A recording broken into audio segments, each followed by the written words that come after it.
Symmetry is a really powerful tool for understanding the world.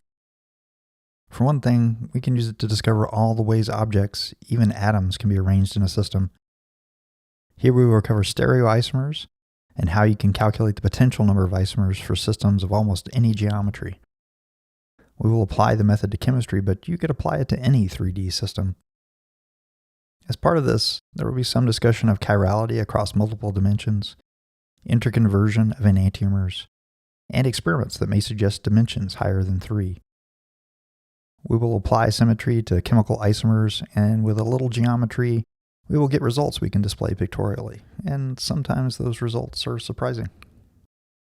Here, we're going to limit ourselves to stereoisomers. These are compounds that have all the same atoms bound to one another, but are still different in some tangible way.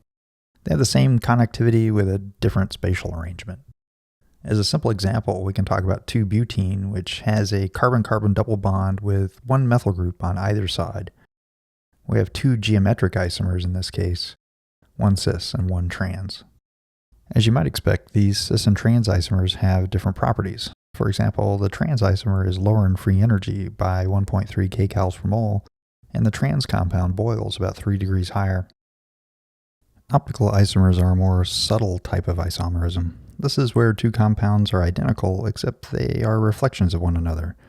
We say they have non-superimposable mirror images. This is like your left hand and your right hand. If you hold them up, palms facing each other, it's like holding one up to a mirror.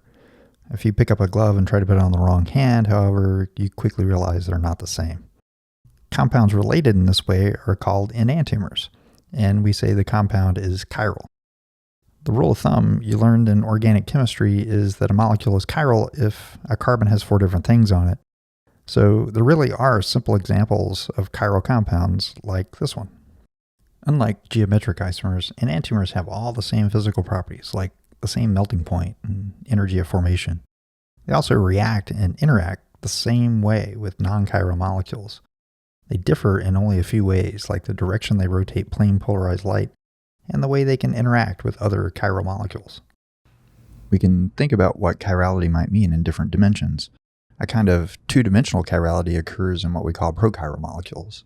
A molecule is prochiral if it is planar and can't be converted to its mirror image without moving it in a 3rd dimension. Acetaldehyde is an example of a prochiral molecule.